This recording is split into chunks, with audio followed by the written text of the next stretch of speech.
Olá novamente, jovens padawans. Vocês se lembram dos conceitos de ponteiros e alocação dinâmica vistos no nosso curso de Introdução aos Algoritmos?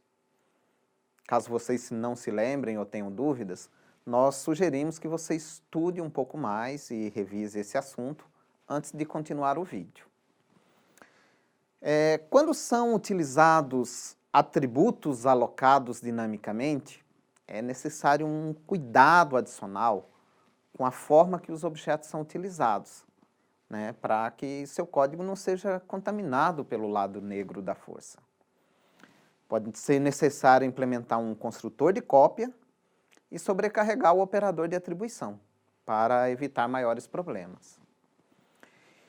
Isso porque em C++, mesmo quando o programador não implementa, são disponibilizados automaticamente construtor padrão, construtor de cópia e o operador de atribuição.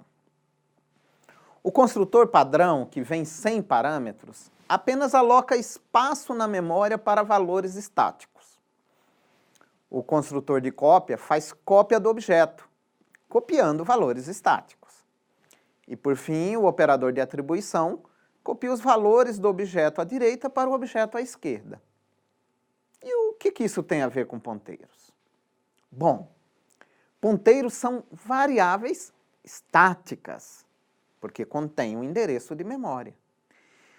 Mas ponteiros são geralmente usados para apontar variáveis alocadas dinamicamente.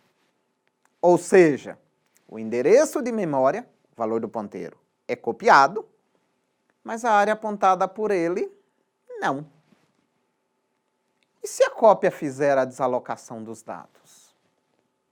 Vamos usar um exemplo para demonstrar esse problema? Tenha em mente aí, Padawan, um objeto da classe VectorX, apresentado nas aulas anteriores. Esse objeto, V1. V1 é composto pelas variáveis tan, com valor 20, cap, com valor 30, e vetor com endereço de memória específico. Em um dado momento da execução do código, é criado um objeto temporário, vamos chamar aqui de tempxxx1. Né? Ele foi criado em uma chamada de função por valor. Né? E aí, nesse caso, vai ser chamado o construtor por cópia, com o objeto V1 sendo passado com parâmetro. Assim, todos os valores das variáveis do objeto tempxx1 são iguais aos das variáveis do objeto V1. Note que para os dois objetos, a variável vetor de cada um deles possuem atributos apontando a mesma região da memória. E aí, como nem tudo na vida é para sempre, a região de memória apontada por tempxx1 é desalocada automaticamente quando a variável encerra seu tempo de vida. Podemos ver aqui o destrutor sendo chamado.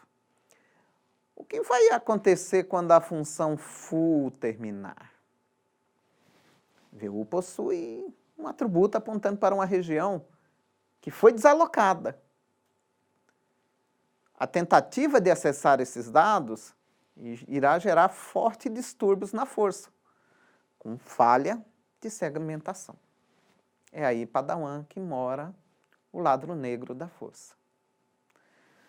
O mesmo problema pode acontecer em diferentes casos relacionados a objetos. Vejamos os seguintes exemplos, utilizando construtor por cópia e sobrecarga do operador de atribuição.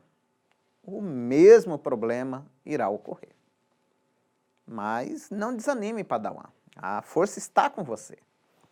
Para resolvermos esse problema, temos duas formas. A primeira é não utilizar cópias, usando apenas ponteiros e referência para a passagem de parâmetros em funções. Além disso, também não utilizar atribuições, efetuando essas tarefas por meio de métodos específicos.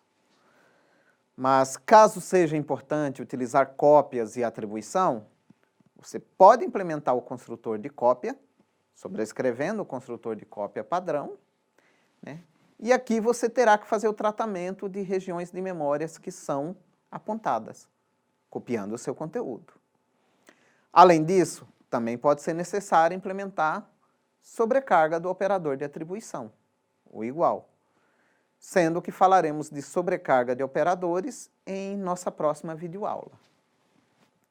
Bom, um construtor de cópia é um construtor que recebe como parâmetro justamente um outro objeto da mesma classe.